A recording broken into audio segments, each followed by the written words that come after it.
ನಮಸ್ಕಾರ ಸರ್. ಏನಮ್ಮ ಇದು? ನಮ್ ಕಂಪ್ನಿಲಿ ಮೋಸ ಆಗೋದು ಅಂದ್ರೇನು? ದೊಡ್ಡಮ್ಮವ್ರನ್ನ ಅರೆಸ್ಟ್ ಮಾಡಿ ಕರ್ಕೊಂಡ್ ಹೋಗೋದು ಅಂದ್ರೇನು? ದೊಡ್ಡಮ್ಮವ್ರನ್ನ ಅರೆಸ್ಟ್ ಮಾಡಿದ್ರು ಅಂತ ಕೇಳಿ ನಮ್ ವರ್ಕರ್ಸ್ ಎಲ್ಲ ತುಂಬಾ ಬೇಜಾರ್ ಮಾಡ್ಕೊಂಡಿದ್ದಾರೆ.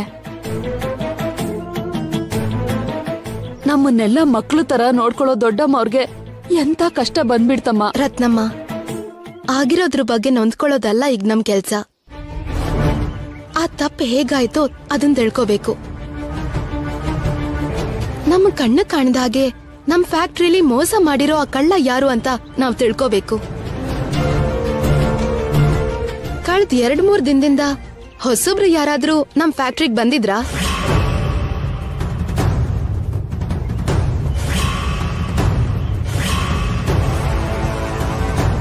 ಅವ್ರ ವರ್ತನೆ ಏನಾದ್ರೂ ಅನುಮಾನವಾಗಿತ್ತ? ಒಂದ್ಸಲ ಎಲ್ರೂ ನೆನ್ಪು ಮಾಡ್ಕೊಳ್ಳಿ.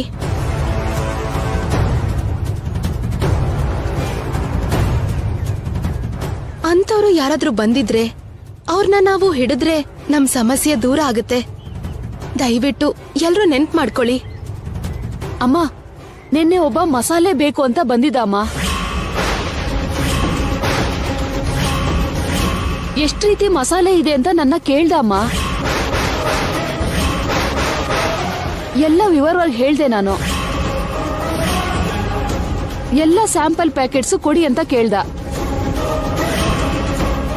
ನಾನ್ ಹೋಗಿ ಸ್ಯಾಂಪಲ್ ಪ್ಯಾಕೆಟ್ ತರೋಷ್ಟ್ರಲ್ಲಿ ಅವ್ನು ಹೊರಟೋಗಿದ್ದ ಅಮ್ಮ.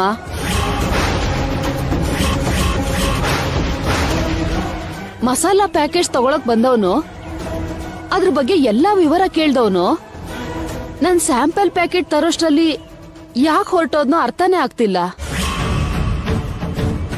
ಅಂದ್ರೆ ಖಂಡಿತವಾಗ್ಲೂ ಅವನೇ ಏನೋ ಮಾಡಕ್ ಬಂದವನಾಗಿರ್ತಾನೆ. ಅವನ್ನ ಹಿಡ್ಕೊಂಡ್ರೆ ಮಮ್ಮಿ ನಿರ್ದೋಷಿ ಅಂತ ನಿರೂಪಿಸ್ಬೋದು. ರತ್ನಮ್ಮ, ಅವನ್ ಹೇಗಿದ್ದ?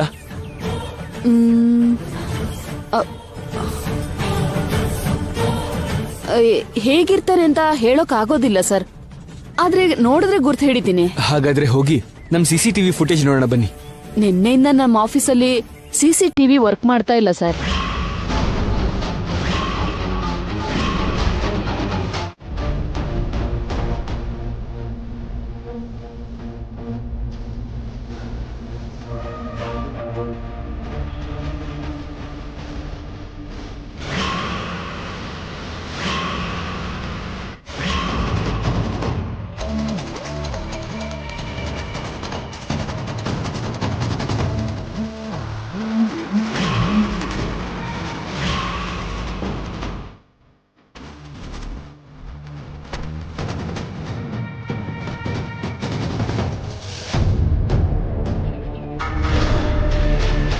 Excuse me. Yes madam. ನಿಮ್ ಹತ್ರ ಸ್ವಲ್ಪ ಮಾತಾಡ್ಬೇಕು. ಹೇಳಿ ಮೇಡಮ್. A1 ಮಸಾಲಾ ಕಂಪ್ನಿ ರೋಡಲ್ಲಿ ಎದುರುಗಡೆ ಇರೋ ಟಿಂಬರ್ ಡಿಪೋ ನಿಮ್ದೇ ಅಲ್ವಾ? ಆ CC ಕ್ಯಾಮೆರಾ ಫುಟೇಜ್ ನನಗ್ ಬೇಕಾಗಿತ್ತು. ಯಾಕೆ ಮೇಡಮ್? ಯಾಕೆ ಏನು ಅಂತ ವಿವರ ಕೇಳಬೇಡ, ಆ ಫುಟೇಜ್ ಮಾತ್ರ ನನಗ್ ಬೇಕು. ಸಾರಿ ಮೇಡಮ್, ಪ್ರೈವೇಟ್ ವ್ಯಕ್ತಿಗಳಿಗೆ ಹಾಗೆ ಫುಟೇಜ್ ಕೊಡಕ್ ಆಗಲ್ಲ.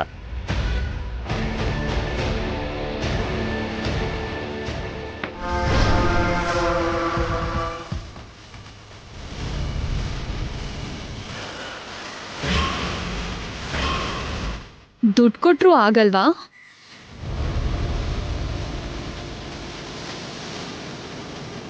ಆಗುತ್ತೆ ಮೇಡಮ್.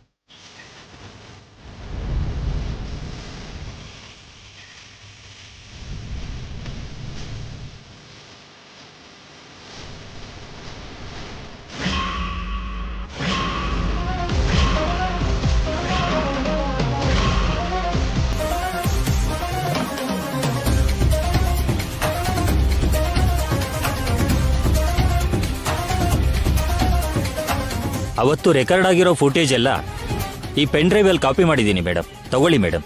ಹೇಳಿದ್ ನೆನ್ಪಿದ್ಯಲ್ಲ? ಈ ಫೋಟೋ ಬಗ್ಗೆ ಯಾರು ಏನೇ ಕೇಳಿದ್ರು ನಾನ್ ಹೇಳಿದ ಹಾಗೆ ಹೇಳ್ಬೇಕು. ಸರಿ ಮೇಡಮ್, ನೀವು ಹೇಳ್ದಾಗೆ ಹೇಳ್ತೀನಿ. Thank you. ನನ್ನ ಮೇಲೆ ಆರೋಪ ಬರೋ ಹಾಗೆ ಮಾಡಿರೋ ಒಬ್ಬೊಬ್ರನ್ನು ನಡು ರೋಡಲ್ಲಿ ನಿಲ್ಸಿ ಸುಟ್ಟು ಭಸ್ಮ ಮಾಡ್ಬಿಡ್ತಾರೆ. ಆದ್ರೆ ಅವರು ಆ ಕೆಲಸ ಮಾಡಲ್ಲ. ಕಾನೂನ್ ಮೇಲಿರೋ ಗೌರವದಿಂದ ಆ ಅಪರಾಧಿಗೆ ಕಾನೂನ್ ಪ್ರಕಾರ ಶಿಕ್ಷೆ ಆಗೋ ಹಾಗೆ ಮಾತ್ರ ಮಾಡ್ತಾರೆ.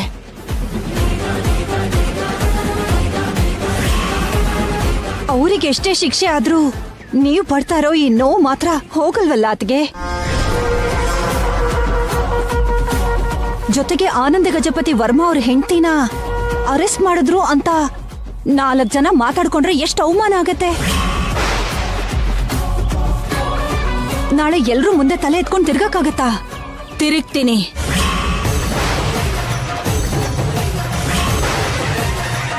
ನಾನು ನಿರಪರಾಧಿ ಅಂತ ನಿರೂಪಿಸಿ ಹೆಮ್ಮೆಯಿಂದ 4 ಜನರ ಮುಂದೆ ತಲೆ ಎತ್ಕೊಂಡು ತಿರುಗ್ತೀನಿ.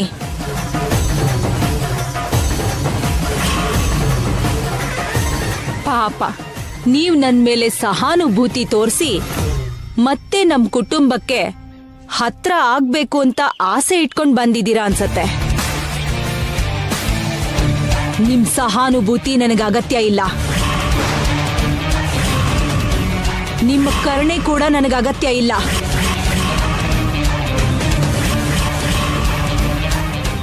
ಹೊರಡಿ ನೀವು.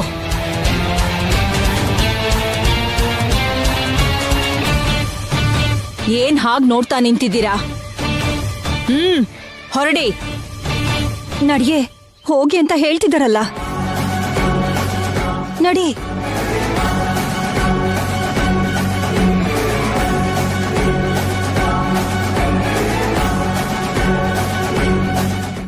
ನಮ್ಮ ಅತ್ತೆಯವ್ರಿಗೆ ಊಟ ತಂದಿದ್ದೀನಿ ಸರ್. ಅಗತ್ಯ ಇಲ್ಲಮ್ಮ,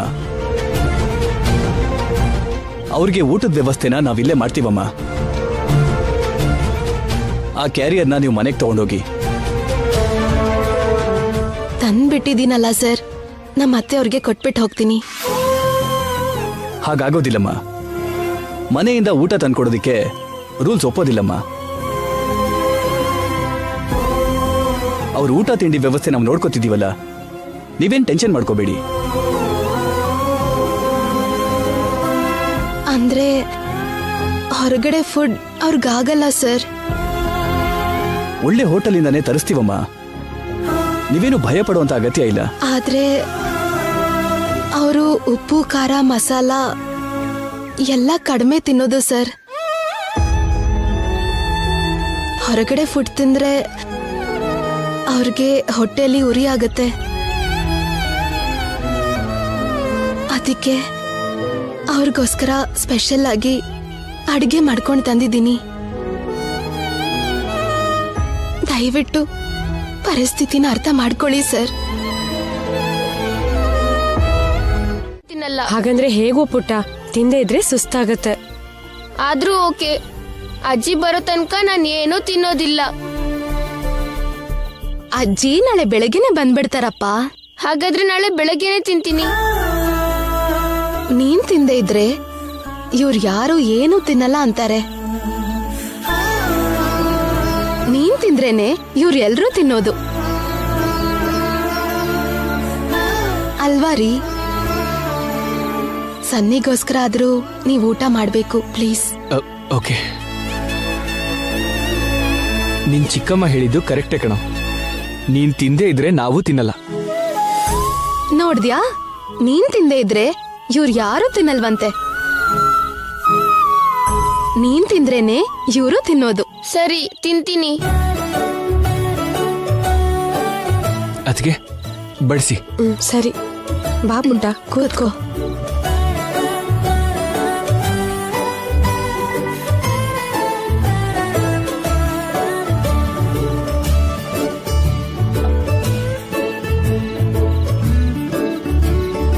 ಅಜ್ಜಿ ಇದ್ದಿದ್ರೆ ನನ್ಗೆ ತಿನ್ಸೋವಾಗ ಕತೆ ಹೇಳ್ತಿದ್ರು. ಆದ್ರೆ ನಂಗ್ ಕತೆ ಹೇಳಕ್ ಬರಲ್ವಲ್ಲ. ನಿನ್ಗೆ ಹಾಡ್ ಹೇಳಕ್ ಬರುತ್ತೆ ಅಲ್ವಾ? ಹಾಡ್ ಹೇಳ್ತಾ ತಿನ್ಸು. ಸರಿ, ಹಾಡ್ತಾನೆ ತಿನ್ನಿಸ್ತೀನಿ.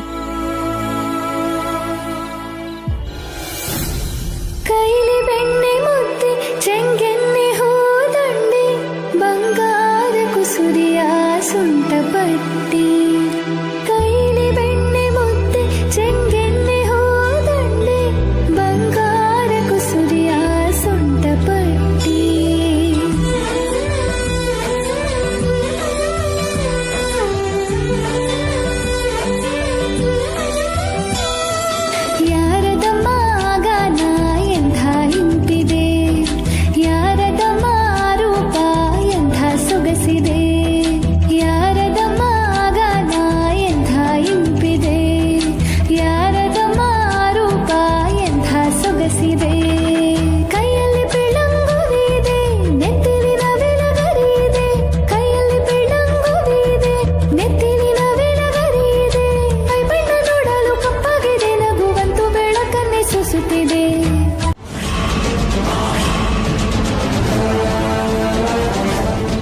ಮೋಸ ಮಾಡಿ ಅತ್ತೆನ ಅರೆಸ್ಟ್ ಮಾಡಿಸ್ದವ್ರಿಗೆ ಸರಿಯಾದ ಶಿಕ್ಷೆ ಸಿಗೋ ಹಾಗೆ ಮಾಡ್ತೀನಿ.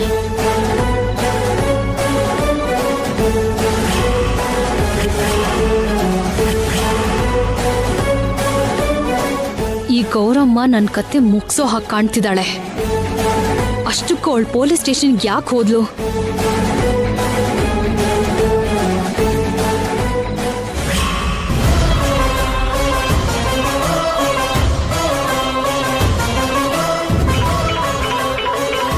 ಏನಿದು, ಐಶ್ವರ್ಯ ಈ ಟೈಮಲ್ಲಿ ಫೋನ್ ಮಾಡ್ತಾ ಇದ್ದಾಳೆ?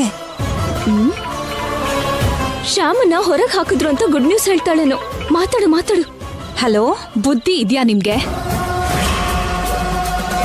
ಸ್ವಲ್ಪನಾದ್ರೂ ಕಾಮನ್ ಸೆನ್ಸ್ ಇದ್ಯಾ? ಯಾಕೆ ಐಶ್ವರ್ಯ ಹೀಗೆಲ್ಲ ಮಾತಾಡ್ತಿದ್ಯಾ? ನೀವು ಪೊಲೀಸ್ ಸ್ಟೇಷನ್ಗೆ ಹೋಗಿ ನನ್ನ ಅತ್ತೆನ ಮೀಟ್ ಮಾಡಿದ್ರಂತಲ್ಲ. ಅಂದ್ರೆ ಅದು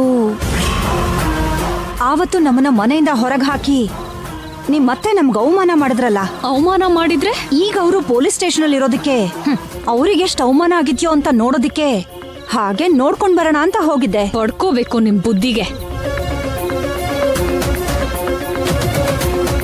ನೀವ್ ಅಲ್ಲಿಗೆ ಹೋಗಿದ್ರಿಂದಾನೇ ಶ್ಯಾಮಗೆ ನಿಮ್ ಮೇಲೆ ಅನುಮಾನ ಬಂದಿದೆ ಗೊತ್ತಾ? ನಿಮ್ ಮೇಲ್ ಅನುಮಾನ ಬಂದ್ರೆ ಆಟೋಮೆಟಿಕ್ ಆಗಿ ನನ್ ಮೇಲ್ ಕೂಡ ಅನುಮಾನ ಬರೋ ಚಾನ್ಸ್ ಇದೆ. ಆ ಅನುಮಾನ ಕಳಿಯೋದಕ್ಕೆ ಅವಳು ಇನ್ವೆಸ್ಟಿಗೇಷನ್ ಶುರು ಮಾಡಿದ್ಲು ಅಂದ್ರೆ ನನ್ ಬಂಡಾರ ಪೂರ್ತಿ ಹೊರಗ್ ಬರುತ್ತೆ. ನಾವು ಹೋಗಿ ಜೈಲ್ ಪಾಲಾಗ್ತೀವಿ. ಇನ್ಯಾವತ್ತೂ ನನಗೆ ಹೇಳ್ದೆ ಈ ತರ ಕೆಲ್ಸ ಮಾಡಬಾರ್ದು. ಅರ್ಥ ಆಯ್ತಾ? ಓಕೆ ಐಶ್ವರ್ಯ. ಇದೇನ್ ಮಮ್ಮಿ, ವಿಷಯ ಹೊರಗ್ ಬಂದ್ರೆ ನಾವು ಕೂಡ ಜೈಲಿಗೆ ಹೋಗ್ಬೇಕಾ? ನಾವ್ಯಾಕೆ ಜೈಲಿಗೆ ಹೋಗ್ತೀವಿ? ಆ ಪ್ಲಾನ್ ಮಾಡಿದ್ದು, ಅವ್ರ ಹತ್ರ ಮಾತಾಡಿದ್ದು, ಫ್ಯಾಕ್ಟ್ರಿಲಿ ಬೆರ್ಕೆ ಮಾಡಿದ್ದು ಎಲ್ಲ ಐಶ್ವರ್ಯನೇ ಅಲ್ವಾ? ಅವಳೊಬ್ಳೆ ಹೋಗ್ತಾಳೆ ಜೈಲಿಗೆ.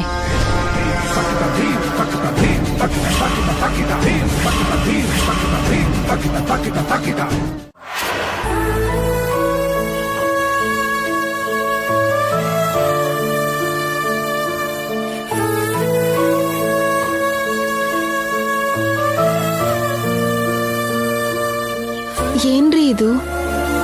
ಕಮಿಷನರ್ ಸರ್ ಇನ್ನೂ ಫೋನ್ ಮಾಡಿಲ್ವಲ್ಲ? ಮಾಡ್ತಾರೆ Shyama, ಹೆದರ್ಕೋಬೇಡ.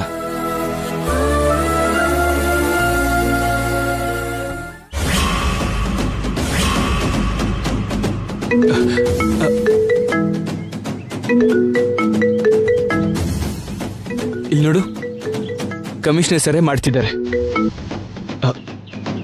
Hello sir. Hello Akhil ಅವರೇ, ಹೇಳಿ ಸರ್. ಹಾಗೆ ಬೆರಕೆ ಮಾಡೋ ಗ್ಯಾಂಗ್ಸ್ ಅಂದರೆ ಸಿಟಿಲಿ 7 ಗ್ಯಾಂಗ್ಸ್ ಇವೆ ಸರ್. ಆ 7 ಗ್ಯಾಂಗಲ್ಲಿರೋ ಮೆಂಬರ್ಸ್ಗೆ ಸಂಬಂಧಪಟ್ಟಿರೋ ಡೀಟೇಲ್ಸು ಅವ್ರ ಫೋಟೋಗಳನ್ನ ನಿಮಗೆ ಕಳಿಸೋದಕ್ಕೆ ನಮ್ಮ PAಗೆ ಹೇಳಿದ್ದೀನಿ ಸರ್.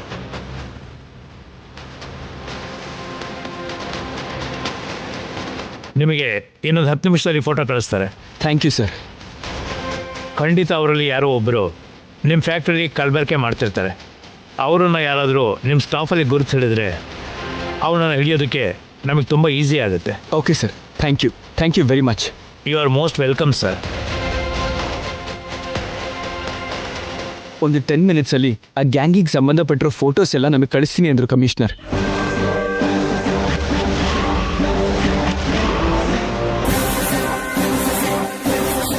ಆ ಫೋಟೋನ ನೋಡಿ ನಮ್ಮ ಫ್ಯಾಕ್ಟ್ರಿಲಿ ಬೆರಕೆ ಮಾಡಿದವ್ರು ಯಾರೋ ನಾವು ಈಸಿಯಾಗಿ ಕಂಡು ಹಿಡಿಬೋದು.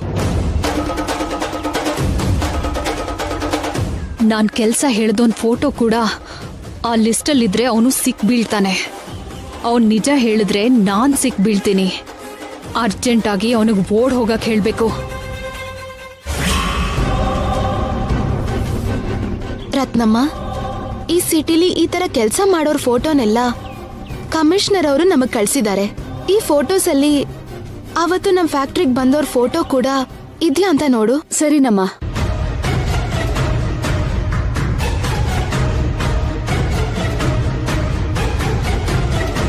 ಇವನಲ್ಲ,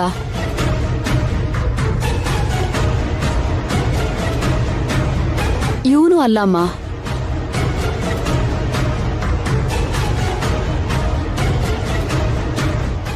ಅಲ್ಲ.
ಏಯ್ ಇಡಿಯಟ್, ಬುದ್ಧಿ ಇಲ್ವಾ ನಿನ್ಗೆ? ಅವಾಗಿಂದ ಫೋನ್ ಮಾಡ್ತಾ ಇದ್ದೀನಿ, ರಿಸೀವ್ ಮಾಡಕ್ಕಾಗಲ್ವಾ?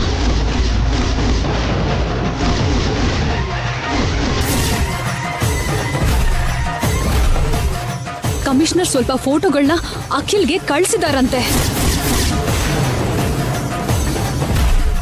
ಆ ಫೋಟೋಸ್ ಅಲ್ಲಿ ನಿನ್ ಫೋಟೋ ಕೂಡ ಇದೆ ಅಂದ್ರೆ ನನ್ ಕತೆ ಮುಗ್ದೋಗುತ್ತೆ ಕಣೋ.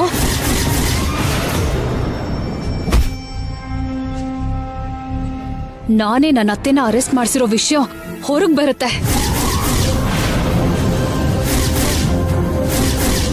ಯಾವ್ದಕ್ಕೂ ನೀನು ಸ್ವಲ್ಪ ದಿನ ನೀನೆಲ್ಲಾದ್ರೂ ಓಡ್ ಹೋಗು. ಓಡ್ ಹೋಗೋ ಅವಕಾಶ ಇಲ್ಲ ಅಕ್ಕ.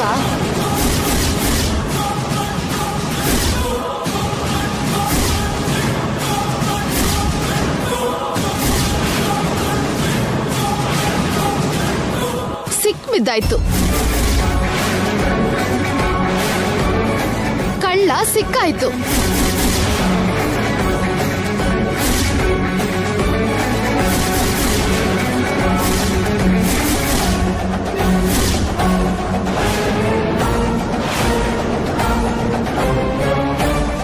ದೇವ್ರೆ, ಶ್ಯಾಮಗೆ ವಿಷಯ ಗೊತ್ತಾಗ್ಬಿಡ್ತು.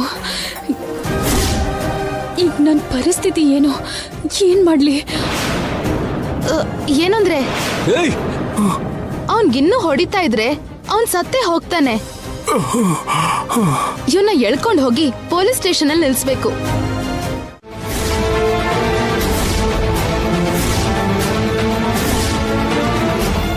ಐಶ್ವರ್ಯ,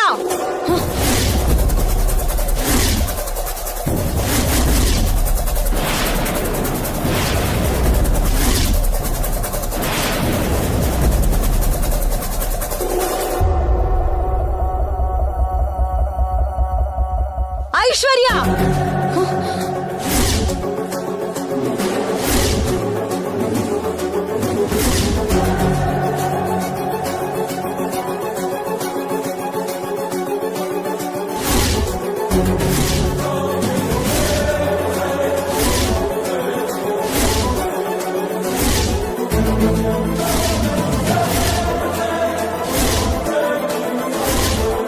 ನಿಜಾನಾ? ಶ್ಯಾಮ ಹೇಳಿದ್ದು ನಿಜಾನಾ?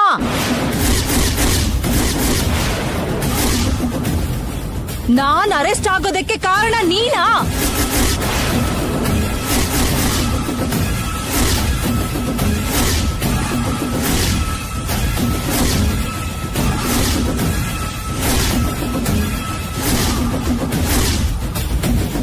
ವಸಂತ ಮಸಾಲಾ ಕಂಪ್ನಿಲಿ ಬೆರಕೆ ಆಗೋ ಹಾಗೆ ಕುತಂತ್ರ ಮಾಡಿದ್ದು ನೀನೇನಾ?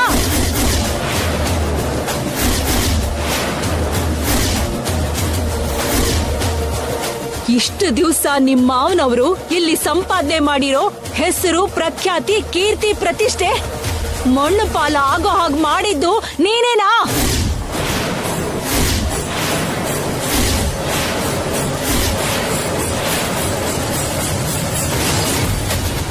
ಅಂದ್ರೆ ಅತ್ತೆ ಅದು ಬಾಯ್ ಮುಚ್ಚು.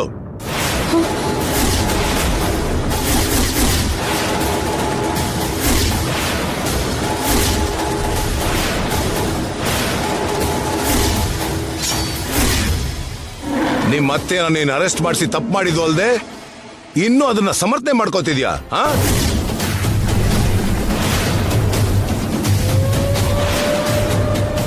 ಡ್ಯಾಡಿ, ಅತ್ತಿಗೆ ಮಾಡಿದ್ದು ಇದೊಂದೇ ತಪ್ಪಲ್ಲ, ಎಷ್ಟೋ ತಪ್ಪು ಮಾಡಿದ್ದಾರೆ.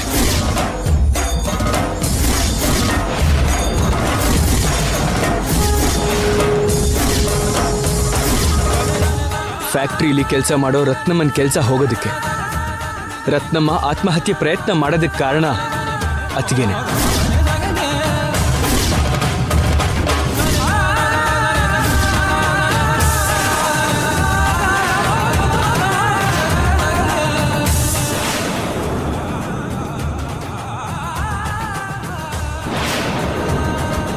ನಿಮ್ ಫ್ರೆಂಡ್ ಕೊಟ್ಟಿದ್ದ ಆ ಬಂಗಾರದ ಕಿರೀಟ ಕಳ್ತನ ಆಗೋದಕ್ಕೆ ಕೇಳಿಸ್ಕೊಂಡ್ಯಾ ಅರುಣ್?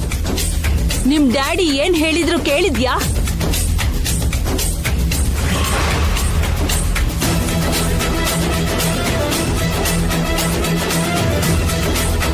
ಈ ರೀತಿ ಮನುಷ್ಯರಿಗೆ ಎಂಥ ಶಿಕ್ಷೆ ಕೊಡ್ಬೇಕೋ ನೀನೇ ಹೇಳೋ.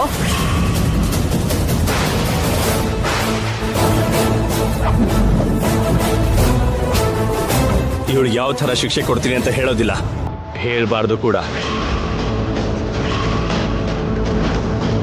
ಕೊಟ್ಟು ತೋರಿಸ್ತೀನಿ.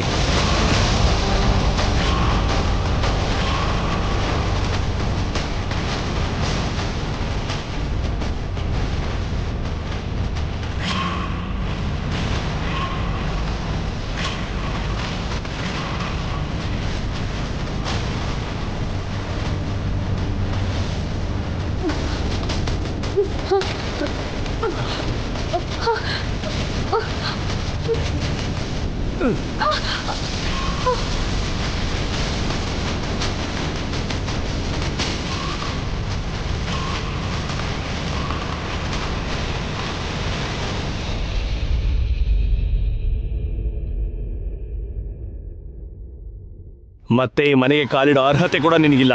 ಆ ಥರ ಪ್ರಯತ್ನನೂ ಮಾಡಬೇಡ.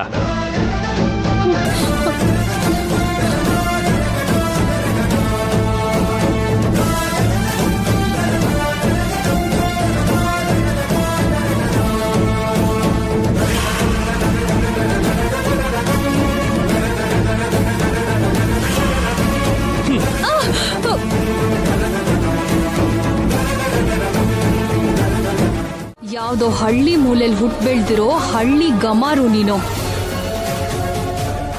ಆದ್ರೆ ನಾನು ಸಿಟಿಲೇ ಹುಟ್ಟು ಬೆಳೆದಿರೋ ಇಂಟೆಲಿಜೆಂಟ್ ಹುಡುಗಿ.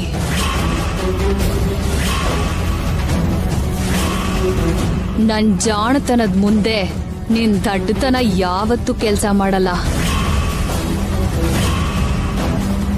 ಇದು ಬುದ್ಧಿವಂತಿಕೆಗೋ ದಡ್ತನಕ್ಕೋ ಸಂಬಂಧ ಪಟ್ಟಿದ್ದಲ್ಲ, ತಪ್ಪು ಸರಿ ಅನ್ನೋದಕ್ಕೆ ಸಂಬಂಧಪಟ್ಟಿದ್ದು, ಒಳ್ಳೇದು ಕೆಟ್ಟದ್ದಕ್ಕೆ ಸಂಬಂಧಪಟ್ಟಿದ್ದು. ನಿನ್ ಕಡೆ ತಪ್ಪಿದೆ, ನನ್ ಕಡೆ ನ್ಯಾಯ ಇದೆ. ನನ್ ಕಡೆ ಒಳ್ಳೇದು, ನಿನ್ ಕಡೆ ಕೆಟ್ಟದಿದೆ. ಆದ್ರಿಂದ ನಿನ್ ವಿಷಯನ ಈಗ್ಲೇ ಎಲ್ರಿಗೂ ಹೇಳ್ತೀನಿ.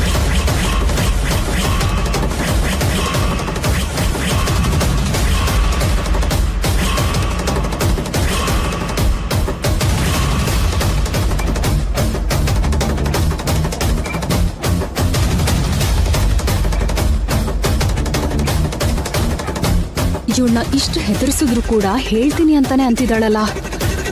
ಆವೇಶದಲ್ಲಿ ಹೀಗೆ ಹೇಳ್ತಿದ್ದಾಳೆ ಅಷ್ಟೆ. ಆಮೇಲೆ ಯೋಚನೆ ಮಾಡಿ ಸುಮ್ಮನಾಗ್ತಾಳೆ. ಒಂದ್ ವೇಳೆ ಇವಳು ಹೇಳಿದ್ರು ಅವ್ರಿಗೆಲ್ಲ ಏನು ಉತ್ತರ ಕೊಡಬೇಕು ಅಂತ ಯೋಚನೆ ಮಾಡಬೇಕು. ಎಸ್,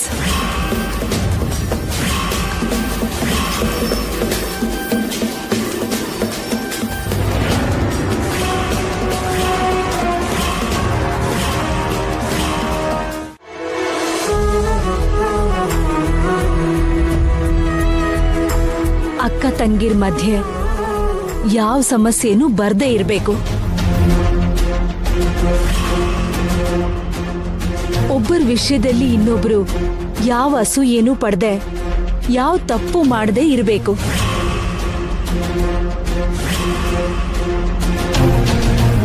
ಒಂದು ಮಾತಲ್ಲಿ ಹೇಳ್ಬೇಕು ಅಂದ್ರೆ ನೀವೆಲ್ಲ ಸೊಸೆರು ಅಕ್ಕ ತಂಗಿರ ಹಾಗೆ ಒಟ್ಟಾಗಿರ್ಬೇಕು.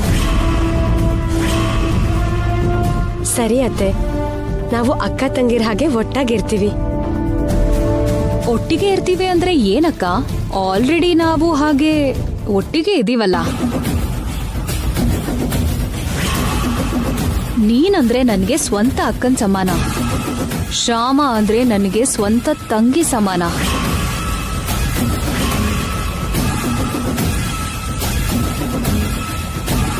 ಹೌದಲ್ವಾ ಅಕ್ಕ? ಹಾ ಹೌದು ಹೌದು. ಮಾವ, ನಾಳೆ ಬೆಳಿಗ್ಗೆ ನಾವೆಲ್ರೂ ಮಲ್ಲಿಕಾರ್ಜುನ್ ಸ್ವಾಮಿ ದೇವಸ್ಥಾನಕ್ಕೆ ಹೋಗ್ಬೇಕು. ನಾವ ಕೇಸಿಂದ ಹೊರಗ್ ಬಂದ್ರೆ ಅಭಿಷೇಕ ಮಾಡಿಸ್ತೀನಿ ಅಂತ ಹರಕೆ ಹೊತ್ತಿದ್ದೆ. ನಾಳೆನೇ ಹೋಗಿ ಆ ಹರಕೆ ತೀರಿಸ್ಬೇಕು. ಆಗ್ಲಮ್ಮ, ಎಲ್ರೂ ಒಟ್ಟಿಗೆ ಹೋಗೋಣ. ಎಲ್ರೂ ಹೋಗ್ಬೇಕಂದ್ರೆ ಕಷ್ಟ ಡ್ಯಾಡಿ. ನಾಳೆ ಅರುಣ್ಗೂ ನನಗೂ ಮೀಟಿಂಗ್ ಇದೆಯಲ್ವಾ, ಅದಕ್ಕೆ ಬರೋದಕ್ಕಾಗಲ್ಲ. ಹೌದಲ್ವಾ? ಓಕೆ, ನಾವೇ ಹೋಗಿ ಬರ್ತೀವಿ.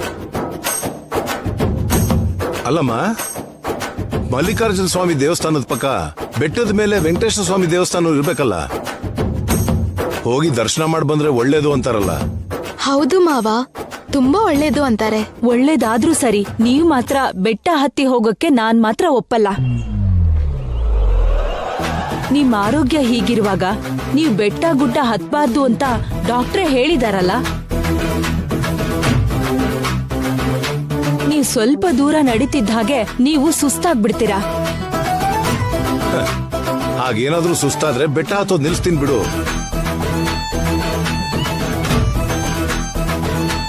ಹಾಗೆ ನಿಲ್ಸೋದು ಒಳ್ಳೇದಲ್ಲ, ಅದಕ್ಕೆ ಬೇಡ ಅಂದಿದ್ದು. ಯಾವಾಗ್ಲೂ ಬೆಟ್ಟದ ಮೇಲೆ ಇರೋ ಆ ಸ್ವಾಮಿನ ದರ್ಶನ ಮಾಡ್ಕೊಂಡು ಬರ್ಬೇಕು ಅನ್ನೋ ಆಸೆ ವಸಂತ.